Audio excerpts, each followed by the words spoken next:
Hi friends, I am Vishnu. Today we are going to discuss about object-oriented Java or object-oriented programming through Java. First of all, Java is an object-oriented programming language where C is an procedure and structural language. James Gosling in 1995 invented the Java. At first or initial days, it is used in embedded system devices and later on it is developed to system software. So let's consider an example from C to have an imagination how it works.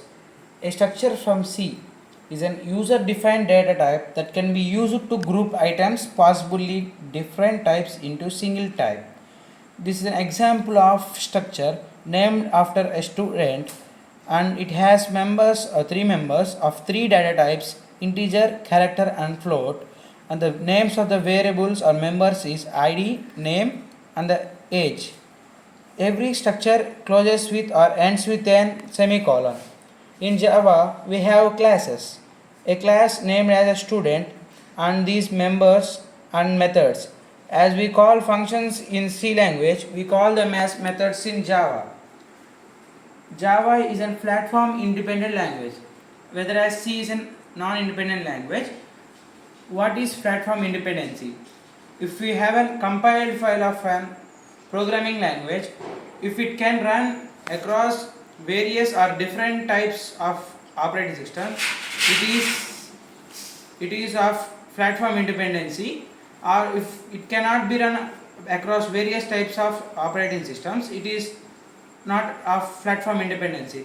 If I have a program of sum of numbers or multiplication of numbers, if I have a Java file on that, if I compile that file on my system and I have the class file, when a Java file compiled turns into a class file, whereas a C file turns into .exe file when compiled. If I take that class file and run it on other OS operating systems or another system, it can give my output or result. Whereas a .exe file, a C compiled C file cannot give the output. It should be again compiled in another system or another operating system. This is platform independency, and these are the concepts of Java.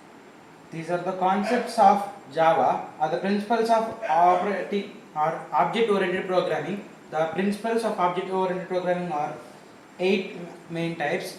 These are object, class, data abstraction, encapsulation, inheritance, polymorphism, dynamic binding, and message passing. So we can discuss in short or in brief in the upcoming sessions. So moving on to JVMs or JREs. JVM, a Java Virtual Machine. JRE, the Java Runtime Environment. These are the vital role. These have the vital role, a key role in Java applications. The Java Virtual Machine is an abstract machine which helps the Java runtime environment to compile the Java file into bytecodes or class files. A Java runtime environment provides libraries, packages, and the JVM is also included in JRE and some other supporting files and resources. Let us consider simple example program of Java. A class student, and those requirements are these variables are called instance variables, and these methods are called instance methods. Instance methods or instance variables are directly associated with an object. These exist only up to when the object is created, and if the object is collapsed or destroyed, these will also collapse, or these existence will be gone. Some variables or some methods are declared as static. These are separately maintained in static memory. These will be sustained until the program ends. This is a simple Java program to print hello world.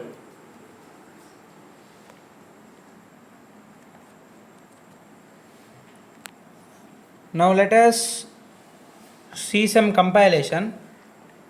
I have my hello world program. and I am compiling it through CMD, the command prompt. The command for compilation is javac space filename.java.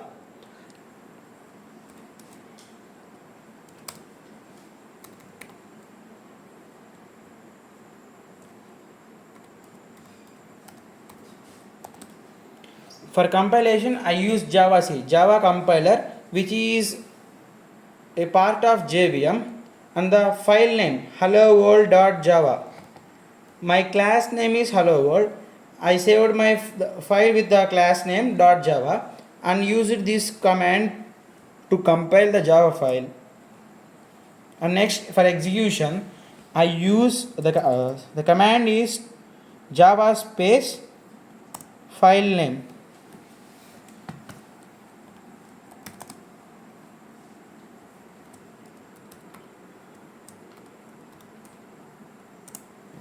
So we got the output.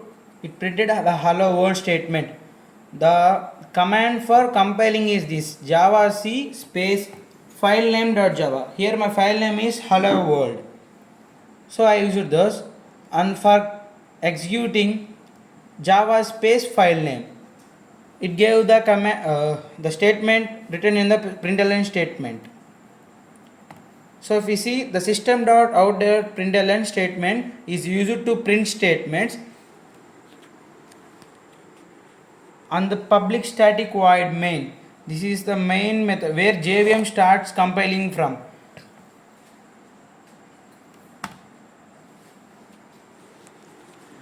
Thank you, friends.